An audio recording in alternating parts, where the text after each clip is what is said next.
आज Doubtnut app download करें। Doubtnut पर अपने सभी गणित, रसायन विज्ञान, भौतिक विज्ञान और जीव विज्ञान के डाउट्स का करो सफाया। बस प्रश्न की फोटो खींचो, एक ही प्रश्न को क्रॉप करो और तुरंत वीडियो सोल्यूशन पाओ। अभी डाउनलोड करें।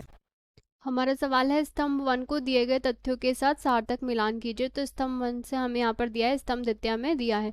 स्तंभ 1 के अंतर्गत हमें दिया है खरीफ फसल, रबी फसल, रासायनिक उर्वरक, कार्बनिक खाद, रहट तथा सिंचाई का। स्तंभ द्वितीय के अंतर्गत दिया है सिंचाई का प्राचीन उपकरण, यूरिया एवं सुपर फॉस्फेट, मवेशियों का चारा, गेहूं, चना, मटर, पशु अपशिष्ट, गोबर एवं पादप अवशेष, धान एवं मक्का। तो अगर हम यहाँ पर बात करें, सबसे पहले हमें दिया है खरीफ। तो खरीफ की अगर हम यहाँ पर बात करें तो खरीफ के यहाँ पर जो फसल होती है इसकी अगर हम सामान्य रूप से यहाँ पर बात करें तो इसके अंतर्गत यहाँ पर हम कह सकते हैं कि ये जो उगाई जाती है तो जून जुलाई के महीने में यहाँ पर सबसे पहले इसे बोया जाता है। और यहाँ पर काटने की अगर बात करें तो अक्टूबर के महीने में इसे यहाँ पर काट लिया जाता है। तो यहाँ पर खरीफ की फसल के अंतर्गत सामान्य रूप से यहाँ पर जो आते हैं इनकी यहाँ पर हम कह सकते हैं चावल इसके अंतर्गत आते हैं, यहाँ पर मक्का इसके अंतर्गत आता है। तो चावल व मक्का इसके अंतर्गत आते, तो हमारा यहाँ पर जो फोर्थ हमें दिया है धान एवं मक्का वो आ जाएगा। तो हम यहाँ पर कह सकते हैं कि हमारा जो ए है उसके अंतर्गत यहाँ पर जो है हमारे यहाँ पर फोर्थ ये वाला ऑप्शन 6 वाला ऑप्शन यहाँ पर इसके अंतर्गत आएगा। इसके पश्चात हमें अगला यहाँ पर दिया है रबी की फसल।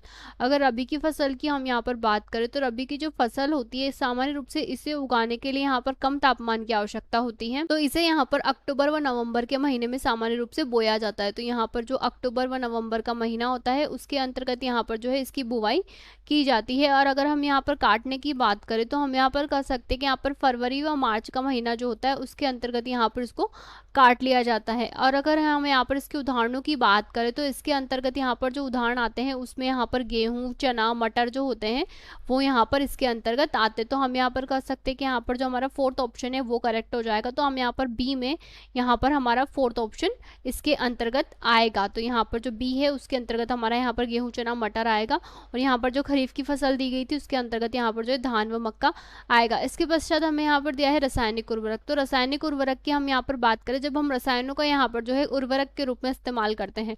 अगर उर्वरक की हम बात करें तो यहाँ पर फसलों के मध्य में यहाँ पर जो उर्वरक डाली जाती है इससे यहाँ पर फसल में वृद्धि होती है। तो फसलों की यहाँ पर जो है वृद्धि के लिए ये डाली जाती है सामान्य रूप से। तो हम यहाँ पर कह सकते हैं कि रासायनिक उर्वरक में यूरिया और फॉस्फेट जो होते हैं उसका इस्तेमाल किया जा सकता है। तो हमारा जो सी ऑप्शन है उसके अंतर्गत यहाँ पर जो है सेकेंड ऑप्शन आएगा। इसके अलावा हमें दिया है कार्बनिक खाद। तो कार्बनिक खाद की अगर हम बात करें तो कार्बनिक खाद के अंतर्गत यहाँ पर जो है पशु अपशिष्ट डाला जाता है, गोबर तथा पादप के अवशेष डाले जाते हैं। ये यहाँ पर जो है कार्बनिक होते हैं, अर्थात यहाँ पर जो है पशु अपशिष्ट, गोबर तथा पादप के जो अवशेष होते हैं वो कार्बनिक रूप से होते हैं। तो यहाँ पर हम कह सकते हैं कि हमारा डी जो है इसमें फिफ्थ ऑप्शन आएगा। कार्बनिक खाद जो होता है इससे यहाँ पर पादप को नुकसान नहीं होता है सामान्य रूप से।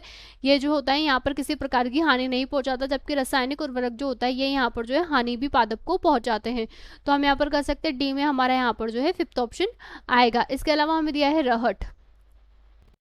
तो अगर रहट की हम बात करें तो रहट जो होता है ये सिंचाई का एक प्राचीन उपकरण होता है। रहट की अगर हम यहाँ पर बात करें तो हम यहाँ पर लिख सकते हैं कि रहट जो होता है ये यहाँ पर सिंचाई के लिए उपकरण होता है।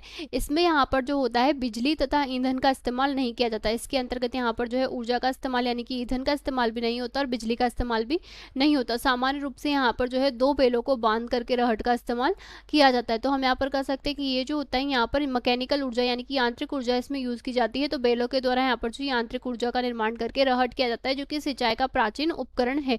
तो हम यहाँ पर कह सकते हैं कि हमारा जो ई ऑप्शन है उसके अंतर्गत यहाँ पर जो है फर्स्ट ऑप्शन हमारा आएगा। तो अगर मिलान की अगर हम बात करें तो हम यहाँ पर कह सकते हैं कि हमारी खरीफ की फसल धान व मक्का हो जाएगी, रबी की फसल हमारी गेहूं, चना व मटर हो जाएगी। रासायनिक उर्वरक की हम बात करें तो यूरिया व सुपर फॉस्फेट है। कार्बनिक खाद की हम बात करें तो पशु अपशिष्ट, गोबर तथा पादप अवशेष है।